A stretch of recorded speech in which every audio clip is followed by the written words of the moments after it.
अस्सलाम वालेकुम नाजरीन, वेलकम टू इफ्राज किचन। आज हम आपके साथ शेयर करने जा रहे हैं बहुत ही छोटा सा एक कैनवुड का रिव्यू, जो कि फूड प्रोसेसर है FP190। ये मैंने बाय किया है और इसके बारे में मैंने काफ़ी अच्छे रिव्यूज़ और कमेंट्स सुन रखे थे। उसकी वजह से मैंने इसको बाय किया है। आइए चलते हैं, इसको ओपन करते हैं, इसको अनपैक करते हैं और देखते हैं कि इसमें इन्होंने कौन कौन सी एसेसरीज दी। आइए चलते हैं, इसको अनपैक करते हैं।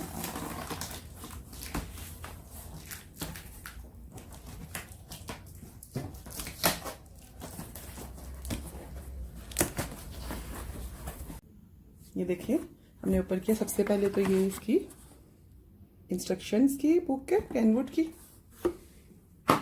और अब देखते हैं इसमें क्या क्या है। ये आई थिंक सिट्रस प्रेस के लिए है।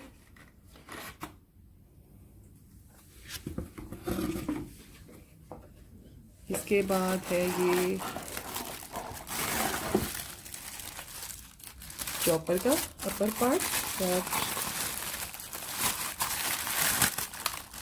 और ये शायद इसके ब्लेड्स हैं। जब इसको हम असेंबल करेंगे तो हमें पता चलेगा। इसके अलावा इसमें है ये आई थिंक चॉपिंग का ही है ये पार्ट, उसका नीचे वाला पार्ट है जो मशीन पर फिक्स होना है। ये सिट्रस प्रेस के लिए है, उसका पार्ट है ये। और ये कुछ और एसेसरीज भी है इसमें, देखिए। ये इसका आई थिंक चॉपर का है, इसमें इसके साथ था। इसके अलावा इसकी 600 वॉट की मोटर उन्होंने दी है बीच में, देखिए। 2-in-1 है ये, देखिए। और इसके अलावा एक ही इन्होंने मिल्क शेक या जूसर के लिए जूसर वाला जैक है इसमें ऐड। चलिए अब इसको सैंपल करते हैं और देखते हैं किस तरह यूज़ करना है। लीजिए व्यूवर्स, हमने इसको असेंबल कर लिया है। ये इसका जूसर ब्लेंडर भी तैयार है और ये चॉपिंग बोर्ड भी। चॉपिंग बोर्ड, ये देखिए सैंपल होने के बाद इस तरह की इसकी शक्ल आई है। ये इसका प्लास्टिक का अच्छा, ट्रांसपेरेंट प्लास्टिक का अच्छा सा मटेरियल इसका काफ़ी बेहतर लग रहा है। अभी हम यूज़ करेंगे तो पता चलेगा कि किस तरह की क्वालिटी है इसकी। इसके अंदर और भी कुछ टूल्स हैं, उसके बारे में भी हम आपको बताते हैं। इसके अंदर ये एक सिट्रस प्रेस का इसमें है ऑप्शन। आप इसमें सिट्रस फ्रूट्स का जूस भी निकाल सकते हैं, चॉपिंग कर सकते हैं, स्मूदीज बना सकते हैं, प्यूरीज बना सकते हैं और मिल्क शेक बना सकते हैं। इसके अलावा इसमें श्रेडर्स भी हैं, देखें। आप मुख्तलिफ वेजिटेबल्स को श्रेड कर सकते हैं इससे।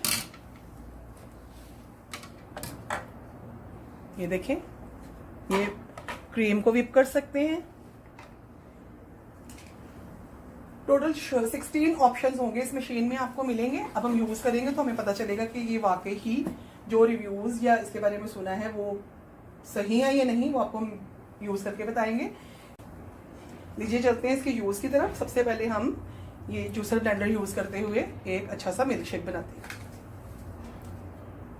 लीजिए व्यूवर्स, अब हम अपनी मशीन का रिव्यू दे चुके हैं। अब हम इसको फर्स्ट टाइम यूज़ कर रहे हैं। फर्स्ट टाइम यूज करने के लिए हम साथ साथ आपके साथ एक रेसिपी भी शेयर कर लेते हैं। एक मिल्क शेक की रेसिपी है जिसमें हमने तकरीबन 2 अदद ये बनानास काट लिए और ये 2 से 3 चीकू होंगे, ये जाएंगे इसमें।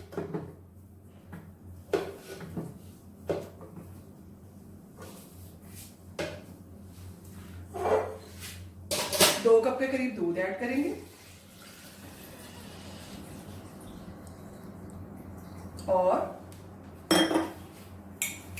2 से 3 टेबलस्पून चीनी जाएगी।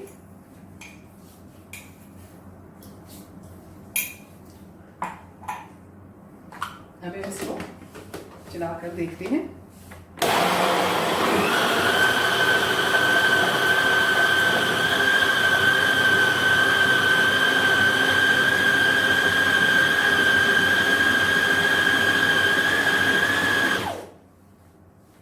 ये देखिए, अच्छी सी क्रीमी सी हमारी स्मूदी टाइप ये मिल्क शेक बन गया। अब हम इसमें आइस ऐड करके चला के दिखाएंगे। लीजिए, हम ये 4-5 आइस क्यूब्स डालकर अब चलाते हैं इसको चंद सेकंड के लिए ताकि वो क्रश हो जाए इसमें आइस पे।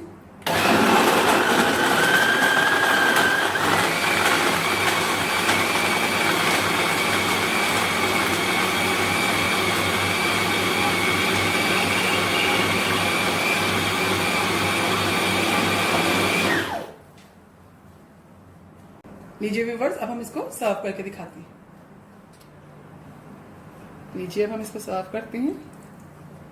काफी स्मूथ किस्म की बनी है, वैसे इसमें मिल्क शेक काफी स्मूथ बना है, कोई चंक्स नहीं रह गए, ना केले के ना चीकू के। देखिए, और काफी ज्यादा अच्छा सा तैयार हो गया। अब नेक्स्ट वीडियोस में भी इसको यूज करेंगे और देखते हैं कि ये हमें कितनी कारआमद होती है हमारे लिए मशीन। और ये एंजॉय कीजिएगा, मिल्क शेक बनाइएगा, ये भी काफी मजे का बना है। मिलेंगे फिर नई रेसिपीज के साथ और नए रिव्यूज के साथ, तब तक के लिए इजाजत दीजिए। अल्लाह हाफिज।